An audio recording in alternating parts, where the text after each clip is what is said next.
Welcome back to Heroes on Our Island. I'm your host, Christine Persichetti. If there's one good thing Superstorm Sandy left behind, it's how communities have come together to rebuild. And in Babylon, there are two women who took it upon themselves to head up that effort. There is so much work going on at this Babylon house, and all of the sanding and sawing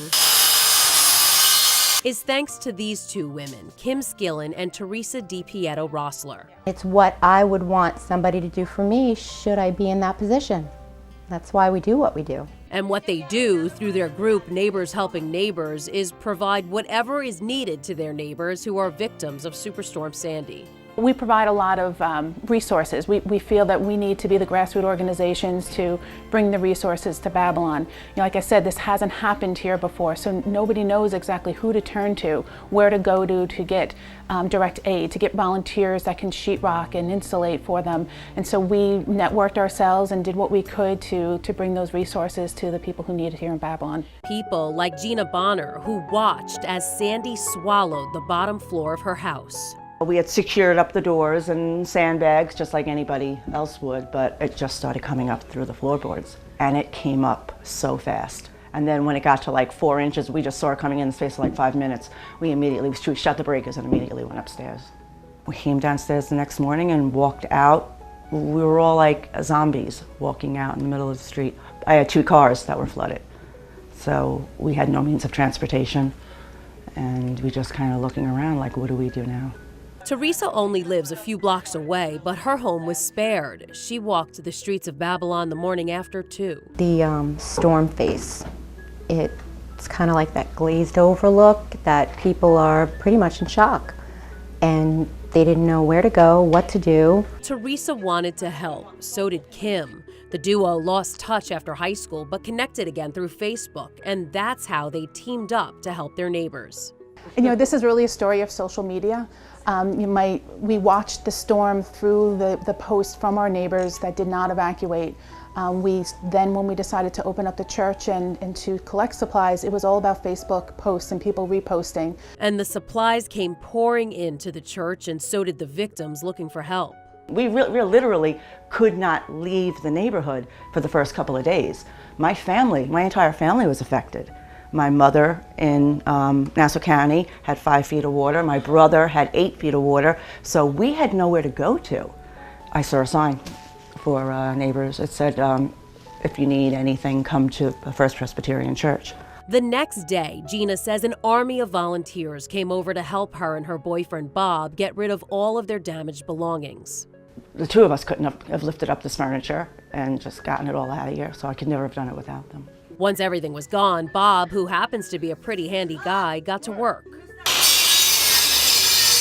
They started doing all of the repairs themselves, letting the volunteers help other people in their neighborhood. That is, until Gina had an accident. Gina and Bob have really been doing everything on their own. Great people, working hard, but the job was just too overwhelming. Insurance wasn't enough, aid wasn't coming fast enough. They had brought in more family members to live. They just kept giving of themselves. It came to a point where Gina fell through the wet floor, and we just stepped in and said, Gina, you have to let us in the house and you have to let us help. Gina ruptured 3 vertebrae in her back after falling through the floor. She now has to walk with a cane. I guess they realized that Bob and I were starting to slow down. They could see it. They could see it in our faces and in our demeanors, and they sheetrocked this entire house, something that would have taken Bob alone 6 months to do. And since then, we've had a battery of help organizations coming through. Now, Kim and Teresa don't do the work themselves. They're the facilitators. I'm not a sheetrocker, definitely not. But I know who to call to figure out who can come in and get the job done. And the volunteers haven't stopped coming, even now, a year and a half after the storm hit. Teresa says a lot of people don't realize that there are still many houses that look like this inside, even though from the outside, everything looks back to normal. Open up the door. That's all you have to do is open up the door. You open the door and it's just ravaged on the inside. So they're at it, morning, noon, and night, even though they have jobs and families. Sleep is overrated. It is. We do a lot on the evenings and the weekends and lunch breaks and early mornings, and it has to get done, so you find the time to do it. Gina says if it wasn't for Teresa and Kim, she wouldn't be on this road to recovery. She calls them her sisters and her heroes. I'm in awe. I'm still in such awe as to what, the help that they've given to us and to so many. I can't wait until we're at a point where we're getting very close to that I can give back. Gina has lived in this house for 15 years, a single mom who raised 3 kids and never really had time to meet her neighbors. She says this tragedy changed all that.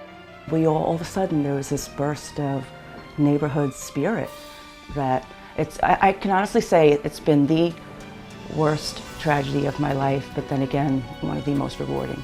It's been rewarding for Kim and Teresa as well. So far, they say they've helped fix up close to 500 homes, and they expect to be helping out for a few more years, at least. This is where we live. This is where I grew up. This is where I want my children to grow up. And it needs to be whole again. I don't like to see it broken.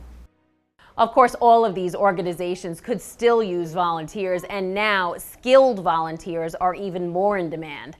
To find out more on how you can help, or if you know a hero in your community, let us know. Visit our website at fios1newsli.com. Follow us on Twitter at HeroesLI and like us on Facebook at facebook.com/Heroes Long Island. I'm Christine Persichetti. Thanks for watching Heroes on Our Islands.